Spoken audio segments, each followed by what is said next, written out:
none other than Lee Harris. And just before he connected there, he was getting schooled in the TNT way of doing things, because we have a certain way to do things, and now he knows how to do those things. So Lee, anyway, that's a little off-camera in-joke between us. Political commentator, conservative, a Brexiteer.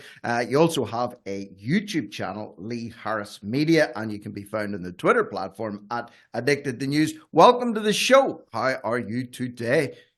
I'm very good, thank you. Thanks for having me on. I hope you're both well.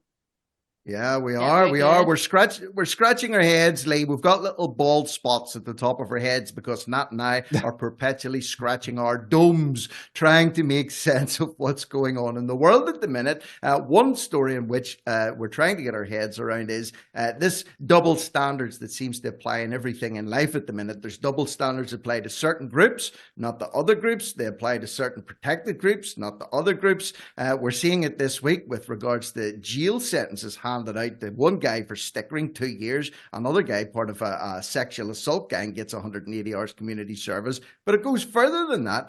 You highlighted yesterday very well that this double standard in reporting the Ofcom and the penalties that are doled out doesn't seem to be equal measures either. For example, in 2019, Joe Brand, the comedian in inverted commas, joked about throwing acid over Nigel Farage on the BBC. No action was taken. 2020, Sophie Duker joked about killing white people on the BBC. No further action. Miriam Marigold said she wanted Boris Johnson to die of COVID. No further action. And old Laws Fox makes a misogynistic comment. He breaks Ofcom rules and they get out the big knuckle rapper and give him a good old spanking with it. So what's with the double standards in Ofcom and what you can and can't say on media?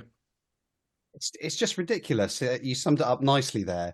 I think in the UK we're suffering from two-tier politics, two-tier policing, two-tier judiciary, and now we have two-tier Ofcom. It seems to have infected every single one of our most important institutions in the UK. But as you know, this is an incident that happened in 2023. September 2023. Laurence Fox made some controversial comments about Ava Evans, a female journalist, during an episode of Dan Wootton's Tonight Show on GB News. The conversation between Dan and Laurence was in response to an earlier panel discussion on BBC Politics Live, where Ava Evans appeared to play down male suicide. A fellow guest suggested there should be a minister for men to tackle male suicide, but she said that this feeds into a culture war a little bit. I actually watched the show, and it was quite what's the word I'm looking for? It wasn't a very pleasant thing for her to say about male suicide, and that's what Laurence Fox was aggravated about. And after the episode, as you can imagine, the pearl clutching woke left outrage merchants were exploding with rage on social media. And you know, Dan Wootton and Laurence Fox both apologised and were both immediately suspended. Laurence was fired about a month later, and Dan Wootton remains suspended to this day.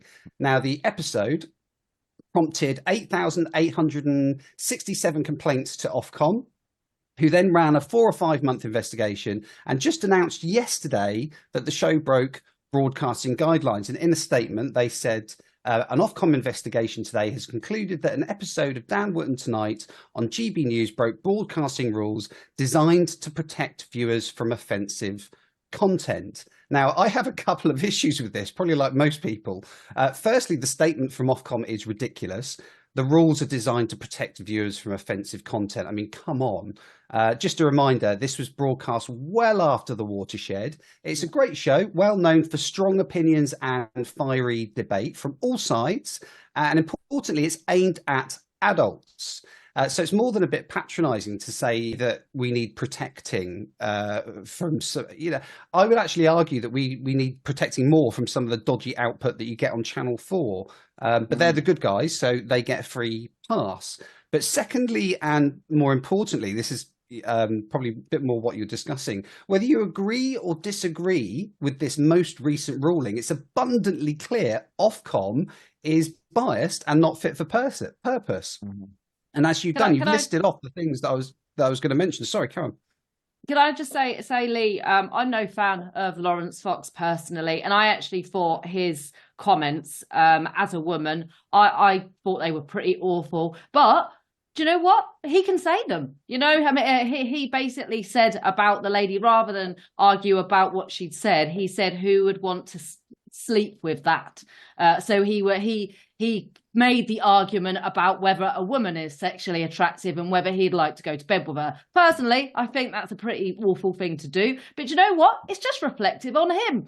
I'm not offended. I don't think it's misogynistic. I think it makes Laurence Fox look like an absolute brat himself. And you know what? Let people do it. Let people talk. Make them look bad is my opinion. But how is that worse than the other things that you said about people actually inciting hatred onto other people, Rick? So I just wanted to get my penny's worth in there quickly.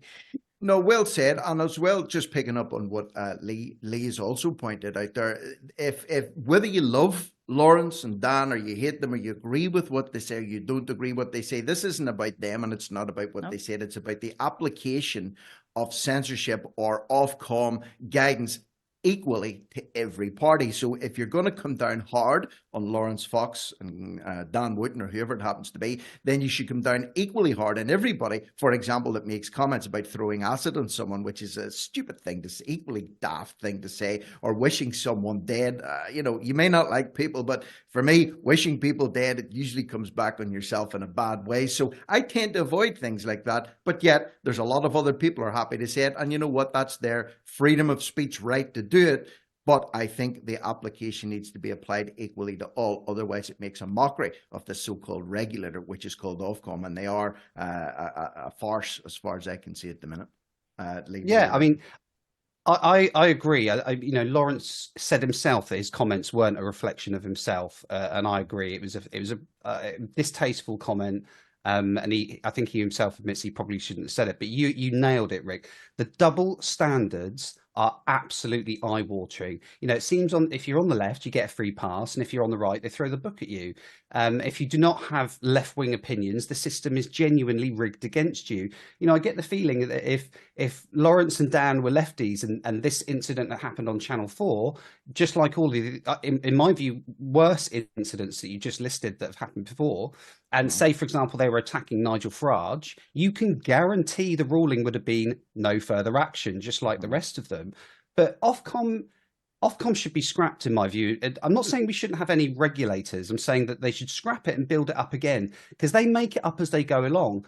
There's no consistency. There's no attempt to administer any clear guidelines. They're just being guided by whatever they think popular opinion is at the time. And you've got you know, BBC, Sky News, Channel 4, who all claim to be impartial, but they've been spewing left-wing, anti-Tory, Brexit-hating propaganda for years, and Ofcom barely bat an eyelid.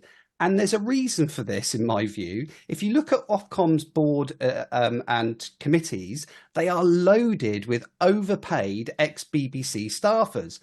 And the chair was selected by none other than Sue Gray, the infamous ex-civil servant who moved over to the Labour Party and was suspected of colluding with Keir Starmer to bring down Boris Johnson.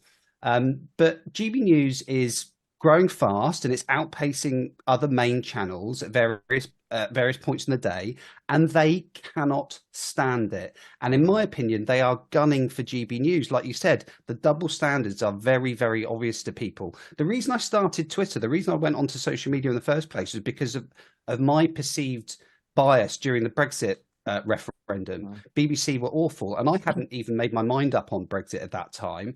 But one thing was staggeringly obvious, is I couldn't get a representation from Leave voters. Why was it good to leave the European Union, for example? And that frustrated me and made me actually look into the Leave argument more. Eventually, I ended up voting Leave. But that has been we've had bias and an agenda-driven mainstream media in the UK now, in my view, since at least 2016, but it's become a lot more prevalent. And this is just another symptom of it. Like I said, two-tier politics. The trajectory that it's on the trajectory that it's on, Lee, is not good, and it's patently on display for all to see here, but yet it continues unabated. So I agree, Ofcom, I do not think are fit for purpose. Maybe something is needed there. The board needs to be wiped clean and them to be replaced. Whether that happens or not, only time will tell. But we've got to take a pause now. We've got to take some headline breaks. I just want to thank you for coming on, jumping on, giving us your honest opinions and thoughts on this particular matter. Lee Harris, check him out at Addicted News, NEWZ on X, or Lee Harris Media on YouTube.